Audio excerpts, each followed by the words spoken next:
தயவு அருட்பெரும் ஜோதி அருட்பெரும் ஜோதி தனிப்பெரும் கருணை அருட்பெரும் ஜோதி. அன்பு வடிவம் அம்மா வந்தனம், அம்மா வந்தனம்.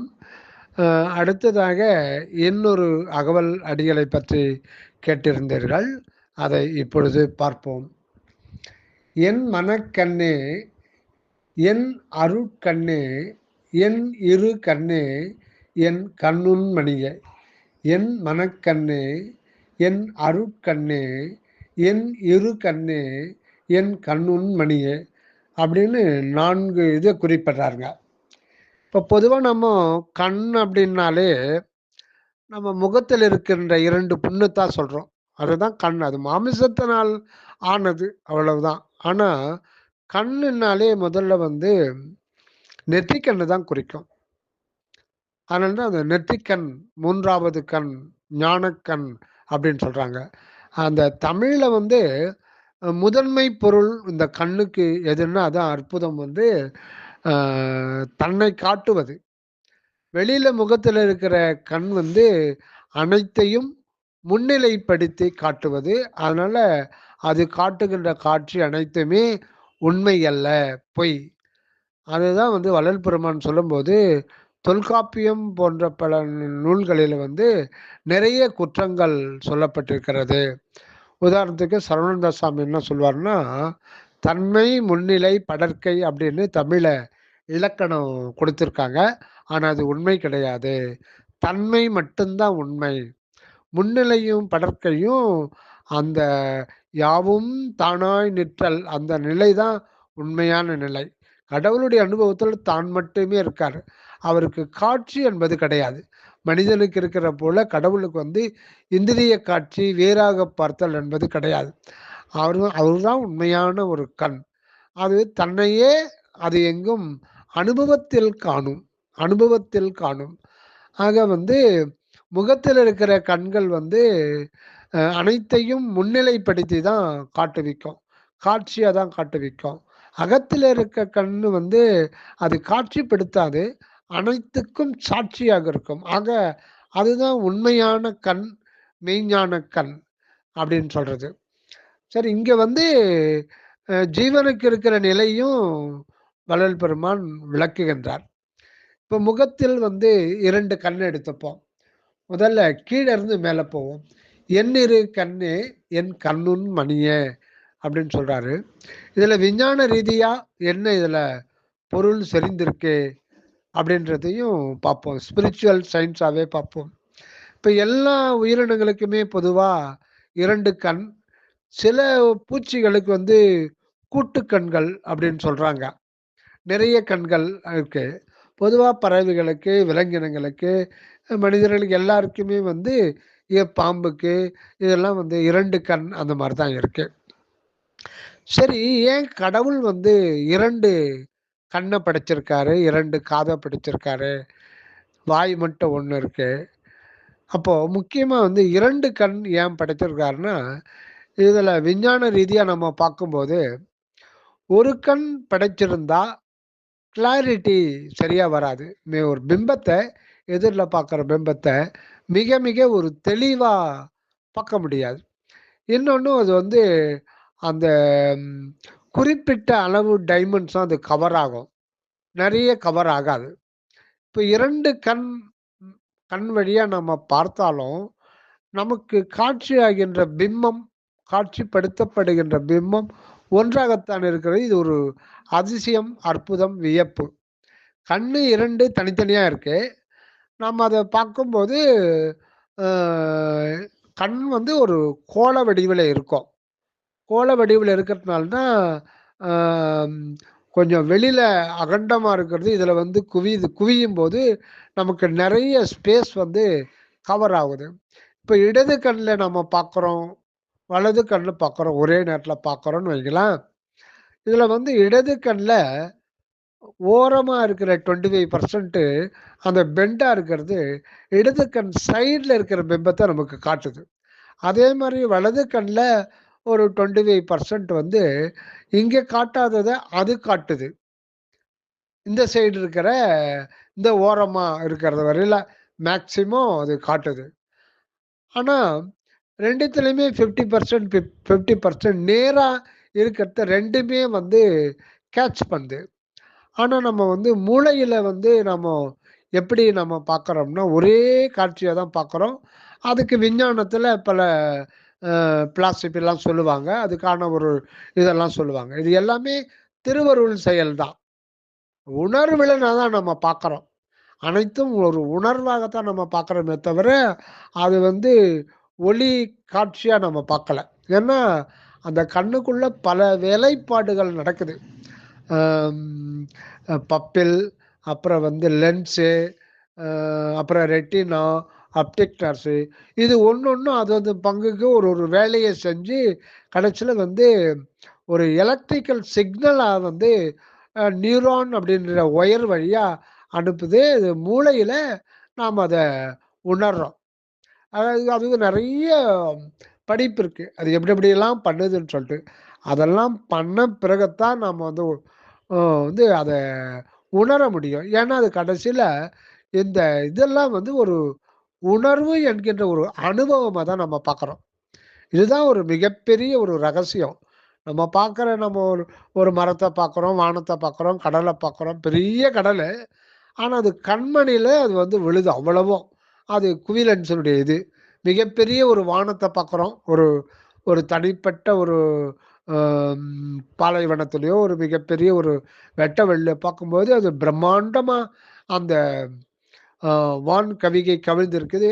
அவ்ளோ பெருசும், சின்ன மிளகளவு இருக்கிற அந்த கருமணி, அதான் வந்து என் கண்ணுண் மணியே. கண்ணுக்கு நடுவுல இருக்கிற அந்த கருமணியில அது விழுது.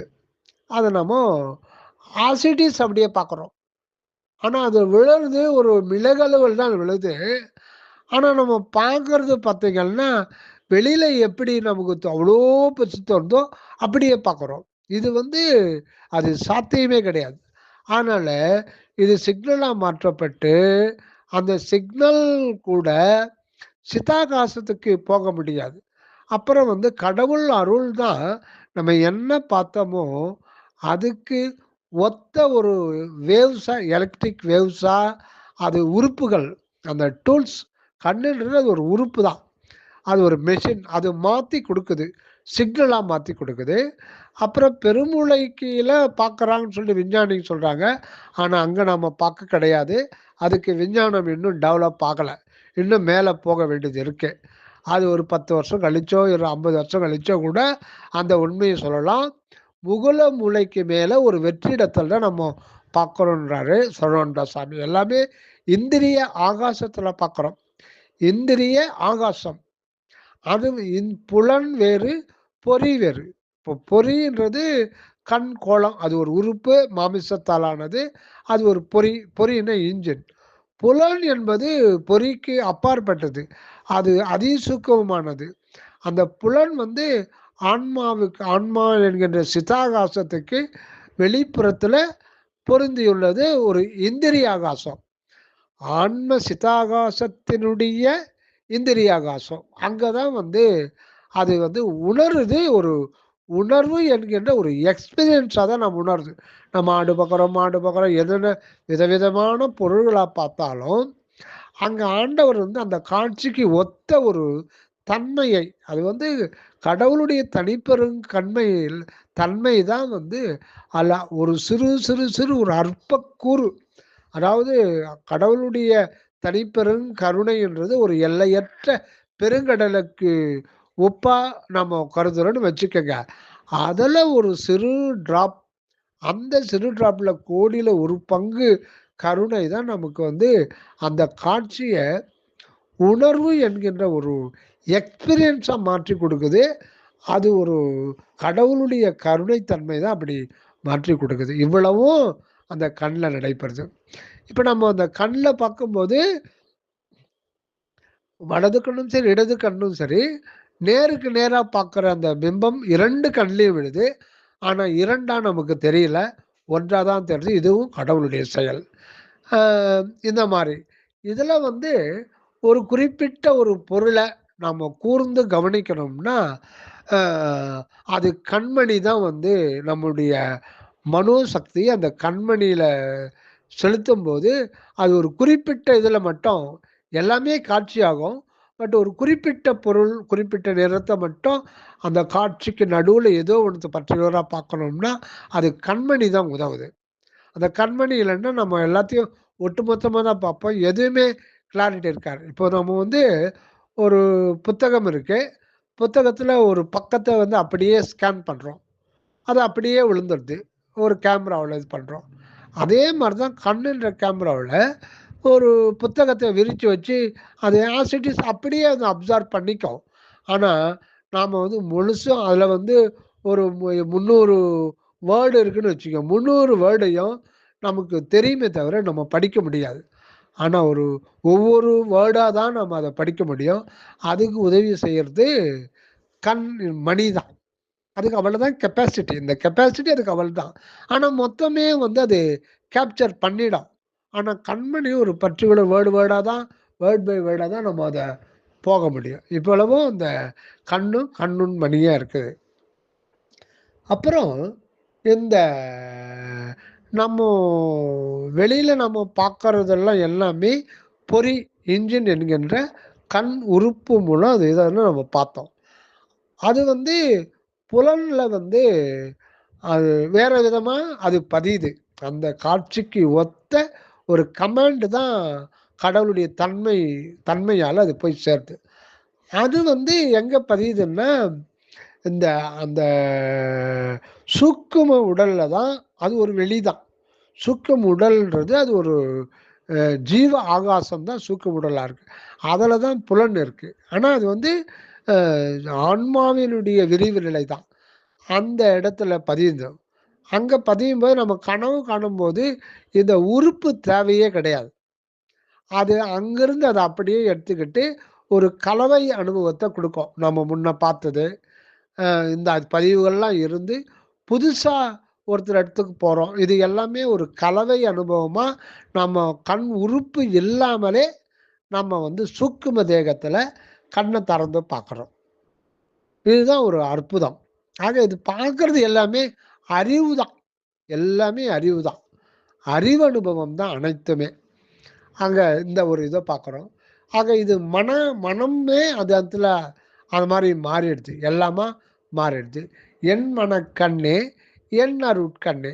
இந்த மனம் ஜீவன்ல இருக்கும் பொழுது, இந்த மனம் வந்து ஒரு 2 பக்கமும் செல்லக்கூடியது. கீழவும் வரக்கூடியது, மேலவும் ஏறக்கூடியது. அதாவது உள்பக்கமும் இது செல்லுபடி போகும். வெளிப்பக்கம்னா ஜீவன், மனம், இந்திரியம். இந்த பக்கம் இருக்குது கீழ இறங்குறது. கீழ ஜீவன், மனம், இந்திரியம் இந்த நிலையில இருக்கு. அதாவது மனமானது ஜீவனும், தேகத்துடன் கூடிய பொறியில சேர்ந்தோம்னா, இந்த உலக சம்பந்தப்பட்ட ஒரு இதுதான் அந்த மனம் கிரகிக்கும் விஷயங்கள. இதே மனம் ஜீவ நிலையையும், தேக நிலையையும் கடந்து, அதாவது உடல் உணர்வையும், உயிர் உணர்வையும் கடந்து ஆன்ம நிலையில் நின்று இது பண்ணும்போது, அதுக்கு வந்து அந்த மனமே அருள் ஒளியாக மாறி நிற்கும் அப்படின்றாரு சுவாமி சரவணானந்தா. அந்த மனம் வந்து ஸ்தூலத்தன்மையை இழந்து நினைப்பு மறப்பற்ற ஒரு சுத்த நிலையில நிற்கும்போது, அந்த மனக்கண்ணுக்கு உள்ளீடாக அந்த மனம்னா இப்போ நினைப்பு மறப்பற்ற நிலையில தான் அது இருக்கு. அந்த நிலையில தான் அந்த புருவ மத்தியிலிருந்து அது ஓர்மை உண்டாகி, அந்த நினைப்பு மறப்புக்கு அப்பால சென்று அது வெறும் சுத்த மனமா அது நிக்கும். அப்போ வந்து அந்த சுத்த மனம்னு பார்க்கும்போது ஒரு ஆன்மாவாக இது நிக்கும். ஆன்மாவா அறிவு. ஏன்னா, மனதை கொண்டு தான் நம்ம எதையுமே அறிய முடியும். மனதை கொண்டு மனதை கடந்து நிற்கும்போது ஆன்ம நிலையில நிக்கிறோம். அப்போ அதுக்கு அந்த மனதுக்கு உள்ளீடாக இருக்கிறது.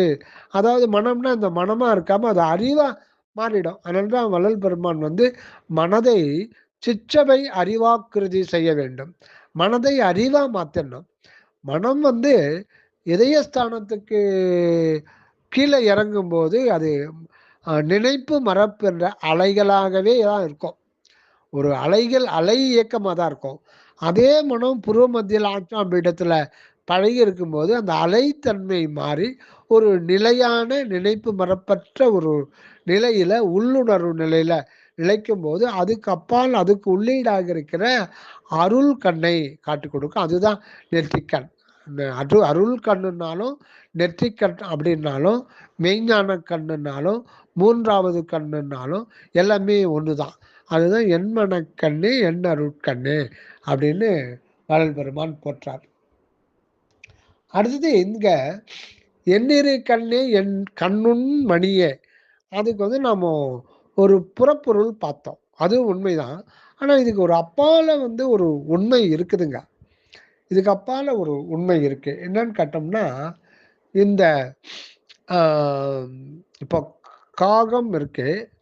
காகத்துக்கு ஒரு சிறப்பு என்னன்னா, இது திண்டுக்கல் சுவாமி சரவணன் அவர்கள் தான் சொல்றாருங்க.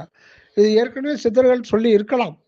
காக்கையினுடைய சிறப்பு என்னன்னா, அதுக்கு எல்லோரும் போல, எல்லா பறவையும் போல, மனிதர்கள் போல 2 கண் இருக்கு. பட்டு மணி ஒண்ணு தானாம். அந்த 2 கண்ணு இருந்தாலும், கடவுள் வந்து அதுக்கு ஒரே ஒரு கண்ணு மணி தான் குடுத்துருக்காராம். அதனால தான் காகம் வந்து சாய்ச்சு தலைய சாய்ச்சு பார்க்கும். அப்ப இந்த பக்கம் பார்க்கணும்னா தலைய சாய்ச்சு பார்க்கும். அப்ப அந்த மணி வந்து இந்த பக்கம் வரும். இதுக்கு விஞ்ஞானத்துல இன்னும் ப்ரூவ் பண்ணல. அது வந்து ஒரு அதெல்லாம் சும்மா அப்படின்னு சொல்லுவாங்க. இது வந்து ஞானிகள் சொல்றது. ஞானிகள் சொல்றாங்கன்னா, அவங்க அந்த காக்காவாவே மாறி அதனுடைய உணர்வு அனுபவமே மாறிடுவாங்க. அதனால அவங்க சொல்றது வந்து ஒருபோதும் அணுவளவும் பொய்யாகாது. ஆக அது வந்து இந்த சைடு பார்க்கணும்னா, அந்த ஒரு மணி அது எப்படி சூக்கும நிலையில அது செயல்படுதா என்னன்னு தெரியல. ஆனா அது 2 கண் வழங்கப்பட்டிருந்தாலும், மணி ஒன்றுதான். அந்த ஒரு மணிய வச்சுக்கிட்டே இந்த பக்கம் பா இந்த கண்ணை கொண்டு அது செலுத்தி இந்த பக்கம் பார்த்துக்கும். அந்த பக்கம் பார்க்கும்போது திருப்பி தலையை சாய்க்கும். அதனால எந்த பறவைக்கு இல்லாத ஒரு காக்கா வந்து தலைய சாய்ச்சு பார்க்கறதுக்கு காரணம் அதுதான். இதுக்கு விஞ்ஞானத்துல ப்ரூஃப் இல்ல. அதனால இது ஞானிகள் வந்து இத எல்லாத்தையுமே அவங்க அந்தந்த உயிராகவே மாறி அத அனுபவ ரீதியா உணர்ந்து தான் சொல்லுவாங்க. அயலாக நின்று உணர்வது அல்ல. சரி இப்படி இருக்குது. ஆக இங்க வந்து எண்ணிரு கண்ணே என் கண்ணுன் மணியே அப்படின்னு சொல்லிட்டு பார்க்கும்போது, ஆன்மா இரட்டை வாழ்வுக்கு உட்பட்டு இங்கு வருவிக்கப்பட்டுள்ளது. இது திண்டுக்கல் சுவாமி சரவணன் சொல்றது. ஆன்மாவானது இரட்டை வாழ்வுக்கு உட்படுத்தப்பட்டு இவன் இந்த நில உலகில் வரவழைக்கப்பட்டுள்ளது. மனிதனாக வந்திருக்கிறது. அது மனிதனுடைய சிறப்பே இரட்டை வாழ்வு ஏற்றுக்கொள்வதற்காக தான். அந்த இரட்டை வாழ்வு ஏற்றுக்கொள்ளுகின்ற பொழுதுதான் மரணம் இல்லாத ஒரு நிலை வருது. ஆனா நம்ம அப்படி இல்லை. மற்ற விலங்கினங்கள் போல ஒரு பக்க வாழ்வு, அதாவது நம்மளுடைய கண்ணை மனக்கண்ணையும் கண்ணையும் புறத்துல செலுத்தி இதுதான் மெய்யான வாழ்வு, இதுதான் சதம் சொல்லிட்டு வாழ்ந்துகிட்டா நம்ம அழிஞ்சு போயிடுறோம். ஆனா ஞானிகள், முந்தைய ஞானிகள் வந்து உட்பக்கம் மட்டும் செலுத்தி இந்த புற உலக வாழ்வு, உடல் வாழ்வு இதெல்லாம் தேவையில்லாதுன்னு சொல்லிட்டு உள்ள ஒடுங்கி வாழ்வற்று போயினர். அதனால தான் வந்து சுத்த சன்மார்க்கம் தோற்றுவிக்கிறது. இருபக்க வாழ்வை ஏற்றுக்கொள்ள உலகத்தையும் விட்டுவிடக்கூடாது. அதே நேரத்துல உள்ளேயும் அழுந்தி உடலை, உலகை, அப்புறம் உயிர் வாழ்க்கை எல்லாம் துறந்துட்டோம்னா, அந்த இடத்துல கருணை, இரக்கம், அன்பு இதெல்லாம் வந்து விளக்கம் அடையாது, உள்ள ஒடுங்கி போயிடும். அதனால உயிர் குலத்துக்கு தொண்டே செய்ய முடியாது. ஆக இருபக்க வாழ்வு என்பது அகநிலையையும் அறிந்து கொள்ளணும். அந்த அகநிலையை, அக உண்மையை அறிந்து அதிலே நிலைத்து ஒன்றி நின்று இருந்து கொண்டு புற உலகியல் வாழ்வையும் நம்ம விட்டுவிடக்கூடாது. ஆனா இதுல பற்றி இதிலேயே விழுந்துடக்கூடாது. ஆக அகத்தை விடாது பற்றி கொண்டு புறத்தையும் உடன் கொண்டு என்றென்றும் வாழுதல் தான் சுத்த சன்மார்க்கத்தில் வள்ளலார் சொல்லுகின்ற மரணமில்லா பெருவாழ்வு. இந்த நிலையில தான் சுத்த சன்மார்க்கத்துல உடல் வந்து விட்டுவிட மாட்டாங்க. உடலையும் உயிரை விட்டுவிட மாட்டாங்க. இதுக்கு முன்பு இருந்த அனைத்து சமய மத யோக மார்கள்லாம் உடல் தேவையில்லை. ஆன்மாவை உணர்ந்த பிறகு உடல் தேவையில்லை, மனம் தேவையில்லை, உயிர் வாழ்க்கை தேவையில்லை. ஊனாரும் உயிர் வாழ்க்கை ஒருத்தன்றே வெறுத்திடவே என்ற வரிகளால அதை உணரலாம். எல்லோரும் வந்து இதை விட்டுட்டு நம்ம போயிடணும் அப்படின்னு சொல்லிட்டு தான் இருக்கணும். ஆனால் அது தவறு அப்படின்றாரு அருட்பெருஞ்சோதி ஆண்டவர் வள்ளலாருக்கு. வள்ளலாரும் அப்படிதான் விட்டுவிட பார்க்குற நேரத்தில் தான் வள்ளல் பெருமானுக்கு ஆண்டவர் வந்து சுத்த சன்மார்க்கத்தை அனக சுத்த சன்மார்க்கத்தை வெளிப்படுத்தி அருளினார். ஆக இதுதான் ஒரு முடிவான உலக மக்கள் அனைவருமே பின்பற்றக்கூடிய ஒரு உன்னத சிறப்பு மார்க்கம், உயர் சிறப்பு மார்க்கம். இதுக்கு மேலே ஒன்றும் இல்லை, இதுதான் முடிவானது. இனி வந்து உலக மக்கள் பழையதான சமய மத மார்க்க பற்றுகளை எல்லாம் தவிர்த்துட்டு வாழ்வு பெற வேண்டுமானால் இங்கே சுத்த சன்மார்க்கம் தான் அதுக்கு வழி திறக்கப்பட்டுள்ளது. அதுதான் சுத்த சன்மார்க்கம் தான் இனி உலகெங்கும் இது தொடங்கி ஓங்கும், மற்ற சமய மத மார்க்கங்கள்லாம் மங்கி ஒழியும் சொல்லிட்டு அற்பெருஞ்சோதி ஆண்டவரே அது வரலாறுக்கு சொல்லிட்டார். ஆக அந்த எப்படி காக்கை வந்து அந்த ஒரே ஒரு மணியை கொண்டு இருபக்கமும் நோக்கி வாழ்ந்து கொண்டிருக்கிறதோ அதே போல இந்த ஜீவன் என்கின்ற கண், அதாவது 2 பக்கங்களை கொண்டது. இது உள்பக்கமா பார்த்து அக உண்மையை பற்றி தெரிஞ்சுக்கிட்டு அதை பற்றி கொண்டு அகவடிவிலே நிலைத்திருந்து கொண்டு, அதுதான் நம்முடைய உண்மையான இயற்கையான நித்தியமான என்றும் உள்ள அழியாத அகவடிவம். அது இயற்கையான அருட்ஜோதி ஆன்மன். அதை பற்றி இருந்து கொண்டு இந்த பக்கமும் இந்த வாழ்வை பெறுதல்.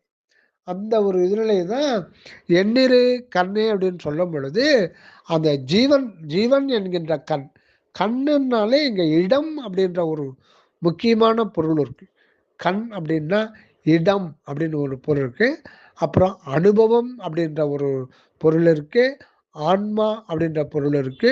முடிவான உண்மையான பொருள் அது கடவுளையே குறிக்கிறது. அதனால நம்ம கண்ணுன்ற சொல்லுக்கு அற்பமா முகத்தில் இருக்கின்ற புன்னைவன் மட்டும் பொருள் கொண்டோமானால் அது தவறாக போயிடும். அப்படி தமிழ் மொழியின் மாண்பு விளங்காது. ஆக கண்ணுன்னா நம்ம இதை மட்டும் பொருளாக்கி கொள்ளக்கூடாது. அதனால இங்க ஜீவன் என்கின்ற இதுக்கு வந்து இருபக்க நோக்கு உண்டு. அந்த ஜீவன் மேல்நிலையில பார்க்கும்போது ஆன்ம வாழ்வும், இந்த பக்கம் உலக பக்கம் பார்க்கும்போது உடல் உணர்வு இல்லாமலேயே அந்த உடலை சுத்தமாக்கி கொண்டு உலகியல் வாழ்வை மறுக்காமல் ஏற்றி உடன் கொண்டு வாழுகின்ற ஒரு அனக சுத்த சன்மார்க்க வாழ்க்கையாகும். ஆக இந்த மாதிரி ஒரு பொருள்ல வந்து வள்ளல் பெருமான் நமக்கு வந்து அற்புதமான பொருள் கொடுத்துருக்காங்க அப்படின்றத திண்டுக்கல் சுவாமி சர்வானந்தா அவர்கள் மூலம் நாம் அறிந்து பயன்பெறுகின்றோம். நன்றி அம்மா. வந்தனம் வந்தனம்.